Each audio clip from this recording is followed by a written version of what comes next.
Ok, senhores, estamos de volta aqui para falar um pouco mais sobre Data Manipulation Language. A gente vai continuar o assunto, agora a gente vai focar aí em outras características, outras peculiaridades do assunto, né? A gente vai agora apresentar os operadores do SQL. Como é que você pode usar os operadores lógicos ou os operadores aritméticos aí dentro do escopo de uma consulta, né? Então, vamos lá para o slide e vamos ver aqui como é que funciona. Vamos lá.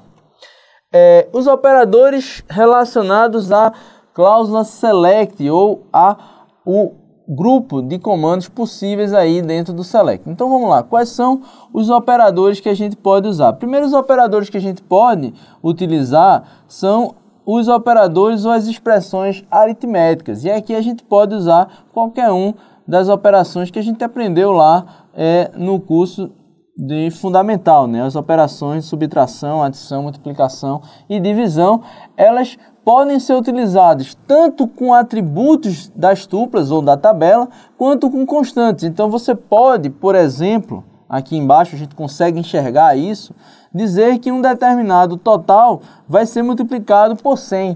Então vejam aí que ele está fazendo um produto de um atributo da nossa relação por uma constante, que pode ser utilizado aqui qualquer valor numérico, desde que ele esteja aí dentro do escopo de um inteiro, né? Então, basicamente, existem algumas restrições dos SGBDs, alguns podem usar inteiros, outros podem usar double, mas essas constantes aqui, elas têm que ter a limitação aí específica do SGBD, da implementação do SGBD. Mas basicamente o que importa para a gente é que você pode utilizar os operadores de multiplicação, mas também de soma, subtração, divisão, para construir a sua consulta aqui justamente dentro da cláusula select, ok? Então basicamente retornaria uma relação a qual é igual à relação empréstimo, exceto que o atributo total é multiplicado por 100. Vejam que é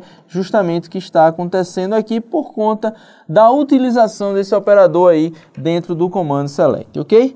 Bom, então, basicamente, a gente tem isso a falar sobre o que a gente pode usar de operadores aritméticos dentro do comando select. Na cláusula where, a gente tem algumas peculiaridades. A gente pode também usar operadores quando a gente está fazendo as restrições ou as condições dentro da nossa consulta. Então, basicamente, primeira informação importante é que não é necessário que os atributos utilizados na cláusula where sejam listados no select. Então, você pode ter 20 atributos na sua tabela, você só quer como resultado da sua consulta, ou seja, um atributo, o atributo nome, por exemplo, mas você quer fazer outras restrições sobre outros atributos, e é basicamente aqui na cláusula where que você vai fazer essa restrição e ele não precisa, portanto, aparecer lá no select.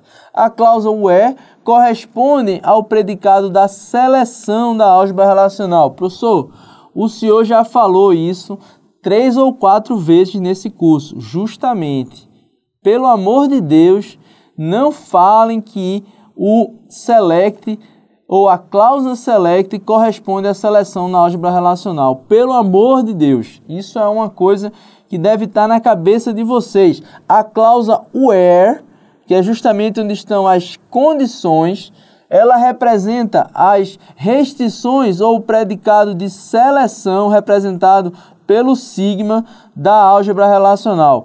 Por favor, não venham com chorumelas, não errem isso na prova, ok?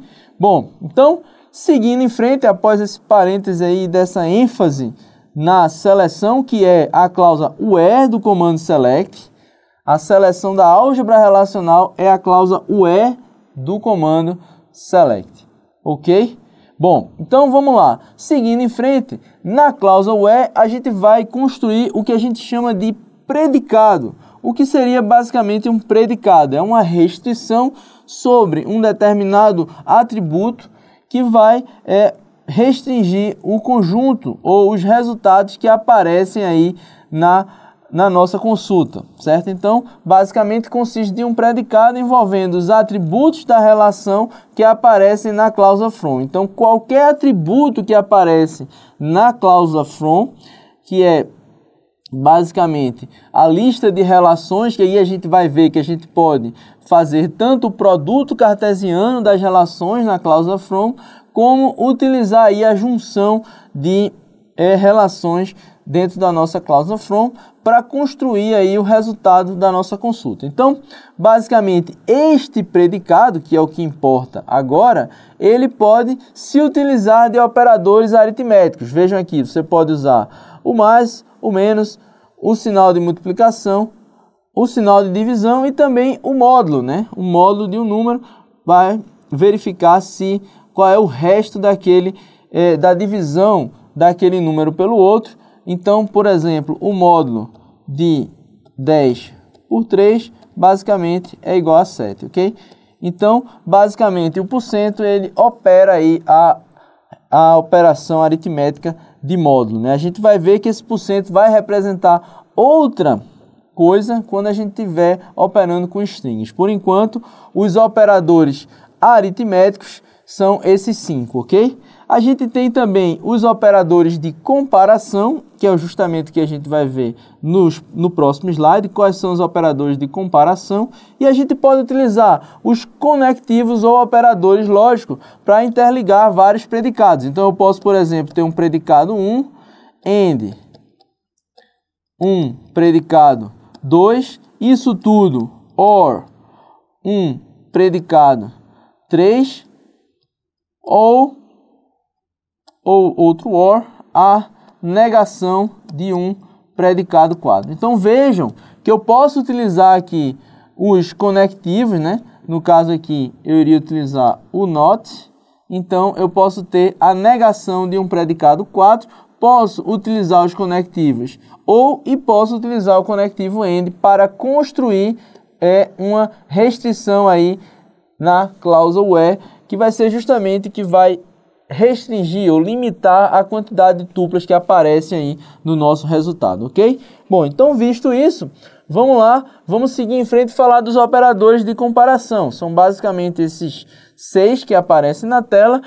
Basicamente é o que a gente conhece, né? Igual, menor que, maior que, menor igual e maior igual. A única coisa que a gente precisa conhecer aqui, que é justamente o diferente, que a gente está acostumado com programação a ver o diferente como sendo um sinal de exclamação igual, e aqui no SQL o diferente é justamente um menor que seguido pelo maior que, ok? Isso aqui talvez seja a informação mais importante desse slide, é justamente apresentar o operador de comparação diferente. Os demais operadores de comparação certamente você já conhecia aí dentro dos seus estudos, ok? Bom, então vamos lá, a gente viu aí as restrições que podem ser feitas por meio de atributos numéricos, então aqui a gente pode utilizar a comparação de determinado valor numérico com uma determinada constante e fazer aqui a ligação disso utilizando os conectivos AND, OR e NOT, ok?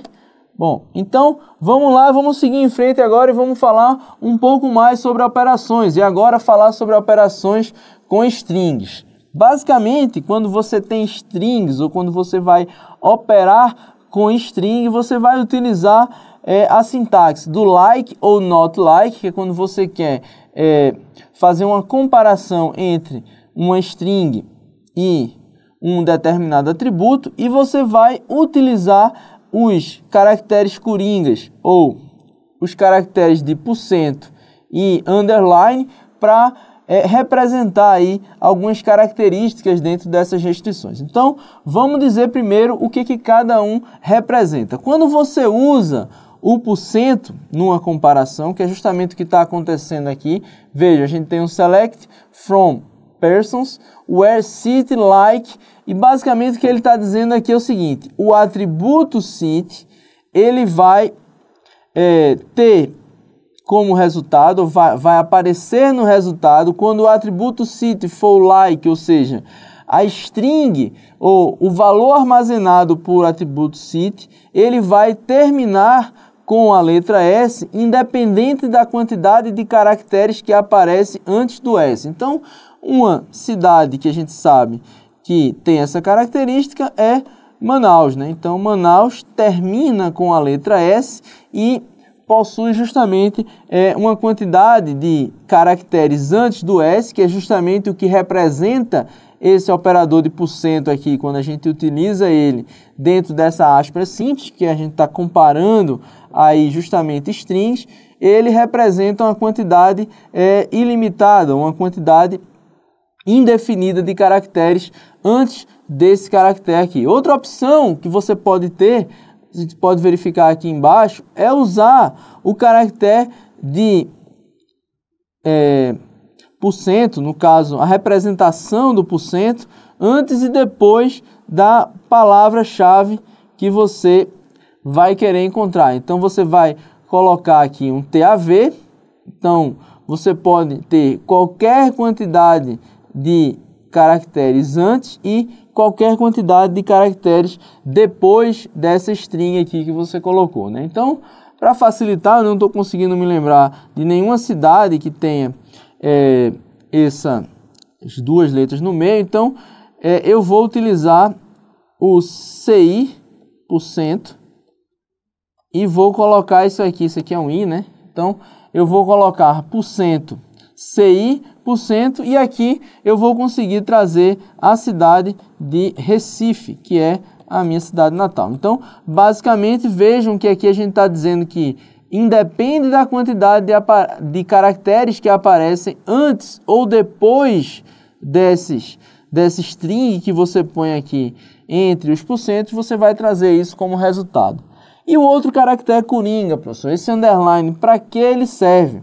Bom, o underline, ele vai dizer para você que você tem exatamente um caractere aqui antes dessa letra e um caractere depois. Então, se você usa dois underlines, uma determinada letra, vamos supor, deixa eu pensar aqui num exemplo que seja útil.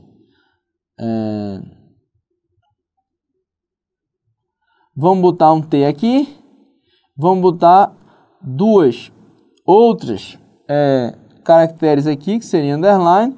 Então, se a gente utilizar no caso aqui o like, né?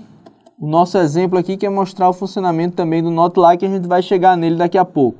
Mas se eu colocar city like e a gente colocar a letra T aqui no meio, a gente pode, por exemplo, citar a cidade de Natal, né? Onde a gente tem aí uma possibilidade de retorno aí nessa nossa consulta. Bom, uma coisa interessante que a gente tem que saber aqui é que quando você utiliza essas aspas simples, o que vem aqui dentro é case sensitive, ou seja, vale letra maiúscula e minúscula. Existe uma diferenciação entre letras maiúsculas e minúsculas.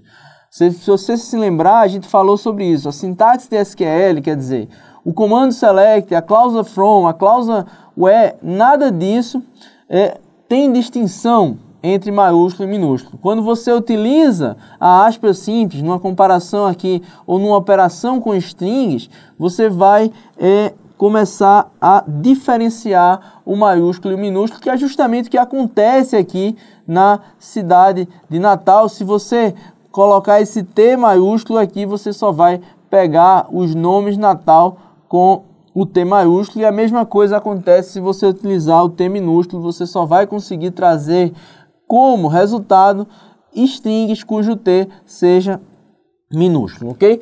Bom, então a gente tem aqui o significado, a forma de funcionamento do porcento e do underline dentro de comparações ou de operações com strings. A gente tem a possibilidade de usar também o not like, quer dizer, se você utilizar city not like e utilizar, por exemplo, essa sintaxe, ele não vai trazer, por exemplo, todos os atributos, porque a gente tem aqui um asterisco, de Itu, por exemplo, seria uma cidade aí que a gente tem, ok? Então, um exemplo aí do not like, e Itu não vai aparecer no nosso resultado aí dessa nossa consulta aqui de baixo, ok?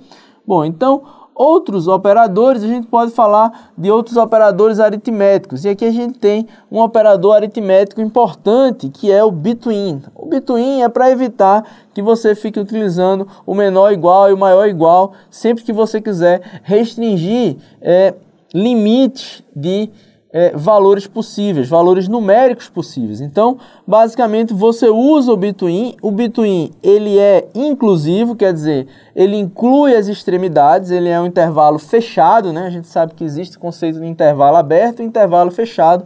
O between é um intervalo fechado, nesse exemplo, entre 90 mil e 100 mil para o valor total de um determinado empréstimo, e ele vai querer justamente como resultado o número do empréstimo. Observem que na cláusula where a gente está utilizando um atributo que não aparece na cláusula select, e a gente já comentou que isso é perfeitamente possível, ok? Bom, então vamos lá seguir em frente e mostrar aqui alguns exemplos aí do uso do operador like, e no caso aqui a gente vai mostrar qual é o exemplo, no caso, qual é a restrição. E aqui vejam que ele vai imagine que aqui eu tenho um select, eu vou dizer like, um determinado atributo, like o que está aqui no nosso exemplo, né? Então vejam que o primeiro exemplo fala J%, então eu vou pegar tudo que começa com J maiúsculo. Então vejam aqui Jennifer Waynes, Johnny Mitchell, José Carreiras, são vários exemplos de atributos ou de elementos ou de informações que estão associadas a um determinado atributo da nossa base. A gente tem aqui a possibilidade, por exemplo, de %spark. Vejam que o espaço também é considerado aqui como um caractere possível. Então, tudo que tem spark como final da string vai aparecer aqui dentro desse nosso resultado. Você pode utilizar aqui o blue e 1% antes e depois, e aí você vai construindo várias possibilidades de resultado para comparações com strings. Então vejam aqui, ele vai comparar ano, no caso esse ano está sendo representado como um string, e ele vai dizer que existe apenas um caractere aqui no final. Então ele vai trazer 1940, 1942 e 1947. Se você utilizar, por exemplo, 2 espaços, veja que está colado aqui, mas você consegue comparar com o de cima e ver que aqui nós temos 2 underlines juntos, né? Então você pode utilizar aí, no caso, trazer como resultado 1990, 1907, 1938, 1999, 1963 e assim sucessivamente. Quer dizer, todas as informações que aparecem aí na base de dados que tem essa característica aqui, ela vai aparecer aí no resultado da sua consulta. Aqui temos mais alguns exemplos aqui abaixo e a gente pode utilizar isso de diversas formas. Por exemplo, conjugar um underline e 1% dentro da mesma consulta. Não existe nenhuma restrição sobre isso. A gente pode também utilizar o % no meio da consulta e também vai aparecer como resultado. Veja que Klein aqui está no início da nossa string de resultado e hits está no final, é outra possibilidade. Então aqui nós temos alguns exemplos de operações aí com strings, ok? Vamos agora continuar em frente e falar aqui da nossa order by, ou da nossa cláusula order by, que pode aparecer após a cláusula where, né? Então a gente pode colocar aí a cláusula order by depois da cláusula where, e a gente pode ordenar de forma descendente ou ascendente. A gente vai utilizar justamente essa palavra-chave descendente para representar, ou desc para representar descendente, e ASC ou ASC para representar descendente ou ascendente, e esse é o default, quer dizer, ascendente é o padrão de SQL. Se nada for determinado, a gente vai ordenar um determinado, no caso, resultado, de forma ascendente, que é justamente o padrão. Vejam que a gente pode colocar o order by por diversas colunas. Você pode primeiro ordenar pelo nome, depois ordenar pelo sobrenome, depois ordenar por algum outro atributo que você queira. Então, basicamente, para cada atributo desse, você pode ordenar de forma descendente ou ascendente. Então, você pode, por exemplo, ordenar por nome de forma descendente aí você põe vírgula, você pode ordenar por sobrenome de forma ascendente, aí você põe outra vírgula e pode, por exemplo, ordenar por empresa de forma descendente e assim sucessivamente. Vou apagar essa vírgula que ela não existe. E assim sucessivamente você pode incluir aí quantos atributos você quiser, separados por vírgula, e você então vai ordenar aí de acordo com essa sequência. Primeiro ele vai ordenar todas as tuplas pelo primeiro nome que você colocou, em seguida ele vai pegar o segundo atributo e ordenar cada grupo desse pelo segundo atributo, e assim sucessivamente ele vai arrumando o resultado aí da sua consulta. Então, basicamente, a gente tem essa opção aqui. Vamos lá mostrar aí o que pode acontecer. Então, a ordenação pode ser demorada, só use quando for extremamente necessário, e basicamente a gente tem aqui a opção de um exemplo, né, de ordenar de forma descendente pelo primeiro nome. Já falamos que isso é possível. Vejam que aqui a gente não está tendo nenhuma restrição sobre os atributos, ou seja, a gente não tem nenhum elemento aí na nossa cláusula where. Então, basicamente, essa é a ideia, ou essa é a possibilidade que existe dentro do comando SQL de trazer o resultado de forma ordenada, utilizando a cláusula order by. E o que fica de importante aqui, que você pode usar as palavras-chave desc e ASCII, e ascendente, representado por ASCII, é o default, ou seja, é o padrão do SQL para a ordenação, ok? Bom, então, basicamente é isso. A gente vai agora continuar e falar um pouco sobre o que a gente vai ver a partir de agora. Bom, a gente meio que encerrou um grupo de assunto, mas a gente vai ainda nesta aula falar sobre comparações envolvendo valores null e a lógica de 3 valores. Na próxima aula, a gente vai mostrar um pouco desse assunto aqui, que são as consultas aninhadas, as consultas aninhadas correlacionadas, as comparações de tuplas e de conjuntos ou multiconjuntos e a função de exist e unique. Isso aqui a gente vai ver depois. Por enquanto, vamos focar nas comparações envolvendo valores nulos. Vamos lá entender o que seria esse nulo mais uma vez. A gente já falou, quando a gente falou de restrições de integridade, que nulo é basicamente um valor desconhecido, não disponível, inexistente, ou seja, você não tem como associar um valor dentro do domínio conhecido de um determinado número inteiro ou do domínio de caracteres a um determinado atributo. Então você vai associar null, que é basicamente dizer eu desconheço, eu não tenho essa informação, ela é inexistente. A gente sempre dá o exemplo seguinte: você não vai setar dentro do endereço o atributo apartamento para uma residência, uma casa. Você não tem esse valor, ele é inexistente. Então você vai, dentro do seu banco de dados, você vai ter essa opção do atributo número ou do atributo apartamento, mas você pode, no caso, setá-lo como null para alguns valores possíveis, como valores de casa. Então, o resultado de uma expressão aritmética envolvendo null é sempre null. Então, vejam, a primeira coisa que a gente tem que falar sobre comparações envolvendo null é quando você usa uma expressão aritmética para trabalhar com nulos. Então vejam, se eu somar null com qualquer coisa, como nulo é um valor desconhecido, eu não tenho como atribuir esse resultado a nada. Então se eu digo nulo mais 10, eu não posso dizer que isso é um resultado. Então o resultado de uma expressão aritmética envolvendo nulo é null. Então somar nulo com qualquer coisa vai dar nulo, isso é fato, ok?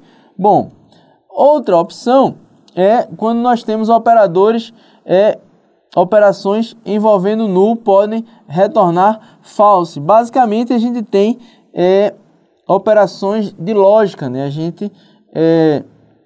Quando a gente faz alguma pergunta, uma operação booleana, a gente pode retornar falso. A gente vai ver a lógica que envolve o conceito de null no próximo slide. Basicamente, O resultado da cláusula where é tratado como false se sua avaliação é desconhecida. Essa é a ideia. Então, vejam.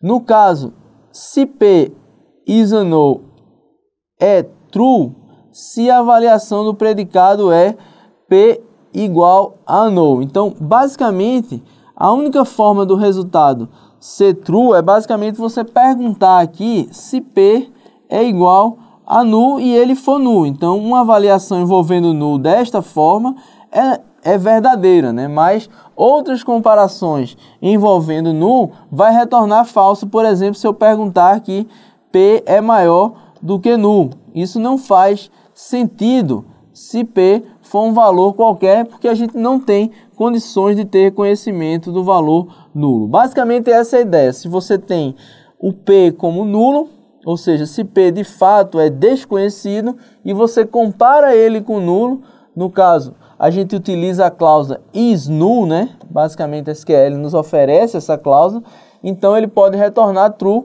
e de outra forma, comparações envolvendo null vai retornar ou provavelmente vai retornar falso, ok? Vamos agora falar aqui sobre operações aritméticas com null, que é basicamente o que a gente falou no slide anterior, né? Nulos podem causar estragos na sua aritmética, portanto, não venha tentar fazer soma com valores null, porque um valor somado com null vai ter null. Então, suponha que você queira calcular a diferença entre duas colunas numéricas, e uma dessas colunas tem valor null. Basicamente, você tem este problema. Se você soma alguma coisa com zero, você tem como resultado um valor esperado. Se você soma alguma coisa com nulo, você não pode esperar o resultado possível. Então, basicamente, dentro do escopo, por exemplo, dos inteiros, você então traz aí o valor nulo como resposta. O mesmo é verdadeiro para qualquer outro operador da matemática, seja ele multiplicação, divisão ou subtração. Então, considerando a divisão por zero, irá lançar um erro. A divisão por null irá retornar null. Então, basicamente, essa é a ideia aí do operações aritméticas envolvendo null. E a gente tem também a possibilidade de comparações ou operações lógicas envolvendo valores nulos. O que acontece nessa lógica conhecida como lógica de três valores, ou lógica booleana, onde você tem a possibilidade de ter valores nulos? Bom, a ideia aqui é muito simples. É basicamente o seguinte: quando eu tenho um AND entre um valor qualquer e nulo, eu sei que se o outro lado do meu AND for falso, eu sempre vou ter o meu resultado falso. Vejam, se eu disser falso com true é falso, falso com falso é falso. Então, falso com unknown também vai ser falso. Por quê? Porque os resultados possíveis para null é tanto true quanto falso, mas nessas duas opções o resultado final é falso. Então, a ideia da comparação envolvendo null do ponto de vista lógico é justamente essa. Você vai retornar falso no caso de você ter falso and unknown. De outra forma, a gente tem aqui a operação AND com true. Eu não tenho como garantir se esse unknown aqui ele é true ou falso. Então, eu tenho duas opções de resultado possível. Então, o resultado da operação de AND de true com null é null. Da mesma forma, da operação de unknown com unknown também é null, ou seja, de null com null também é null. Então, vamos aqui observar o que aconteceu aí. A gente tem a operação unknown e true. Então, unknown pode ter dois valores possíveis, true ou false. Neste modo, a gente tem, então, se unknown for true, a gente vai ter o valor true. E se unknown for false, a gente vai ter o valor falso. A ideia que eu estou dizendo é, se eu substituir esse valor de null por true, eu vou ter este predicado como sendo true. Se eu substituir esse valor de unknown por false, eu vou ter esse predicado como sendo falso. Então, se eu tenho duas possibilidades diferentes de resultado para os dois valores possíveis de unknown ou null, então o resultado desta operação de AND é desconhecido ou null, ok? Outra opção que a gente tem é comparar unknown and false. Então veja, mais uma vez eu tenho duas possibilidades, true ou false. Nos dois casos, independente do valor que eu substituir aqui, unknown, o resultado final vai ser false. Então, esta comparação de unknown com false vai ter como resultado também false, ok? Isso acontece nesta lógica, é basicamente o que acontece com o OR, segue mais ou menos a mesma ideia, só que aqui, quando eu tenho o atributo false, ou o valor false de um dos lados da minha comparação, eu vou ter duas possibilidades de valores possíveis, true ou false, que vão gerar dois resultados possíveis. Então, se eu tenho dois resultados possíveis, o resultado é desconhecido ou unknown. Também, da mesma forma, se eu fizer um OR de true com algum elemento, no caso desconhecido, eu vou ter sempre o valor true, porque este primeiro valor aqui, que está de um lado aí da nossa operação, ele vai garantir que essa operação lógica ela vai ser sempre true. Então, true com unknown ou com desconhecido, a gente pode fazer o resultado como true. E a negação, ou a lógica, utilizando a negação, ela vai simplesmente inverter os valores true e false, e o valor unknown, ele simplesmente é representado como desconhecido, ou seja, você não tem como garantir, porque se o valor é desconhecido, ele pode atribuir a ele o valor true ou false, que vai gerar dois resultados diferentes. Então, basicamente, a ideia é que você tem uma negação de nulo, vai ser também desconhecido ou nulo, ok?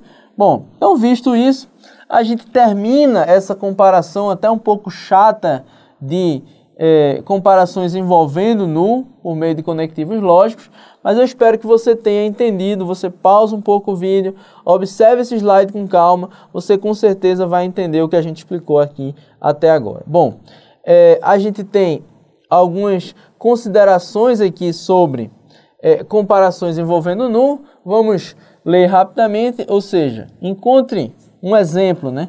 Todos os números de empréstimo que aparecem na relação empréstimo com valores null para total. Então veja que a gente pode utilizar o comparador que eu falei, isNull, e ele vai trazer os números de empréstimo cujo valor total é nulo. Outra opção aqui que a gente pode ter é utilizar o valor total como uma operação de agregação, que é basicamente a soma de todos os valores totais. Vejam que a declaração acima, que é justamente o que está acontecendo aqui, ela vai ignorar valores null no seu total. Ou seja, quando você faz a soma de uma coluna que tem valores nulos, lembra que a gente falou que operações aritméticas envolvendo nulo vai gerar nulo. Então, para a gente ter um valor realístico, um valor mais interessante, a gente ignora valores nulos nessas operações de agregação. Então, o resultado somente será nulo se não existir nenhuma tupla com atributo total diferente de nulo. Então, a única possibilidade de a gente ter o resultado desse select aqui como sendo nulo é você ter todos os atributos total igual a nulos, ok? Bom, e basicamente todas as operações de agregação, operações agregadas, exceto o count asterístico, porque o count asterístico ele quer saber se existe uma linha que foi configurada ou que foi caracterizada pelas restrições definidas na cláusula where, ela então ignora tuplas com valores null nos atributos agregados. Vejam que a cláusula count ela não ignora os valores nulos, e a cláusula as demais funções agregadas elas vão ignorar aí os valores nulos, ok? Então, se você tem uma soma, uma média ou qualquer outro tipo de função agregada que envolve aqui no meio valores numéricos, ela vai ignorar os valores nulos. Mas se você tem um count, como você está contando um determinado resultado, você pode aí, no caso, contabilizar os valores nulos, ok? Bom, visto isso, a gente vai fazer uma pequena pausa e daqui a pouco a gente volta com um assunto que eu considero o mais intrigante, o mais interessante dentro